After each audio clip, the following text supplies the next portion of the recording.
பின்னணி பாடகி சுசித்ரா அவர்கள் இப்போ கதறாங்களாம். 2 வருஷமாக லிவிங் டுகெதரில் இருந்திருக்கிறாங்க. எனக்கு தினமும் அடி உதை சித்திரவதை தானே அவங்க சொல்லியிருக்கக்கூடிய அந்த ஒரு விஷயம் மிகப்பெரிய அளவில் சமூக வலைதளங்களில் வைரலாக பரவி வந்துட்டுருக்கு. என்ன ஆச்சுன்றதை வீடியோவில் போய் பார்த்து தெரிஞ்சுக்கலாம். பிரபல பின்னணி பாடகி சுசித்ரா சர்ச்சை வீடியோ ஒன்றை வெளியிட்டு பெரும் பரபரப்பை ஏற்படுத்தியிருக்காங்க. அந்த வீடியோவில் சொல்லியிருக்கிறது என்னென்னா, சுச்சிலிக்ஸ் என்கிற விவகாரம் என் வாழ்க்கையில் வந்தது. அதற்கு பிறகு இதை விட பெரிய விஷயம் எதுவுமே நடக்காதுன்னு நான் நினச்சேன். ஆனால் அதை விட பெரிய விஷயம் என்னோடய வாழ்க்கையில் நடந்துருச்சு. கடந்த 2 வருஷமாக நான் ஒருவரை காதலிச்சு வரேன். அவருடைய பெயர் சண்முகராஜா. என்னுடைய 48 வயதில் கன்றாவி பிடிச்ச ஒரு ரிலேஷன்ஷிப்புக்குள்ளே நான் போய் மாட்டிக்கிட்டேன். என்னோடய வாழ்க்கையில் எது எல்லாம் நடக்காது அப்படின்னு நினச்சிருந்தேனோ, இந்த 2 வருஷத்தில் அது எல்லாமே என்னோடய வாழ்க்கையில் நடந்துருச்சு. ஒரு பேட்டியில் நான் அவரை திருமணம் செஞ்சுக்கிட்டேன்னு கூட சொல்லிட்டேன். ஏன்னா நாங்கள் விரைவில் திருமணம் செஞ்சுக்க இருந்தோம். என்னுடைய வாழ்க்கையை காப்பாற்றுவது போல என்னிடம் பேசினார்.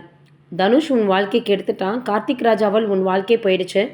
நானும் வாழ்க்கையில் என் மனைவி குழந்தைகளால் பெரிய கஷ்டப்பட்டுட்டேன். இனிமேல் உனக்கு நான் எனக்கு நீனு இருப்போம்னு பல விதமான ஆறுதல்கள் வார்த்தைகளை சொன்னார். என்னுடைய வாழ்க்கைக்குள்ளே வந்தான். நானும் அவன் சொல்வது எல்லாம் உண்மை அப்படின்னு நினச்சி அவனை காதலிக்க ஆரம்பித்து என்னுடைய பணத்தை எல்லாம் அவன்கிட்ட கொடுத்துட்டேன். ஆனால் தினமும் என்னை அடித்து உதைத்து மிதித்து கொடுமைப்படுத்தினது தான் மிச்சம். அவன் முதல் மனைவி விவாகரத்து செய்துட்டேன்னு தான் சொன்னான். ஆனால் அவனுடைய மனைவி என்னுடைய வீட்டிற்கு வந்து என் கணவனை என்னிடம் கொடுத்து விடுன்னு கெஞ்சுகிறான். நான் எப்போதுமே பெரிய அப்பா டக்கர் போல பேசுவேன். ஆனால் அவனை உண்மையாக காதலித்ததால் என்னுடைய வாழ்க்கைக்காக நான் கொஞ்சம் கொஞ்சமாக சேர்த்து வைத்த அனைத்து பணத்தையுமே சுருட்டிட்டான். அவன் எவ்வளவு பணத்தை என்னிடமிருந்து பறிச்சுக்கிட்டான் அப்படின்னு நான் சொன்னால் நிச்சயமாக உங்களுக்கு தலை சுற்றிடும். இப்போது தான் ஒரு தெளிவான முடிவுக்கு வந்திருக்கிறேன். நான் சண்முகராஜா மீது வழக்கு போட்டிருக்கிறேன். அவனிடம் ஒரு பைசாவை கூட விட்டு வைக்க மாட்டேன். கடைசி பைசாவை கூட வாங்கிட்டு தான் அவனை நான் விடுவேன். அவன் மீது 6 கேஸு நான் போட்டிருக்கேன். இப்போது ஒரு வழக்கு போட்டுட்டேன். சென்னையில் இருக்கும் என்னுடைய வீட்டில் அவன் முதல் மனைவி குழந்தைகளுடன் வாழ்ந்து வருகிறான். இன்னும் 2 வாரத்தில் அந்த வழக்கு விசாரணைக்கு வர இருக்குது.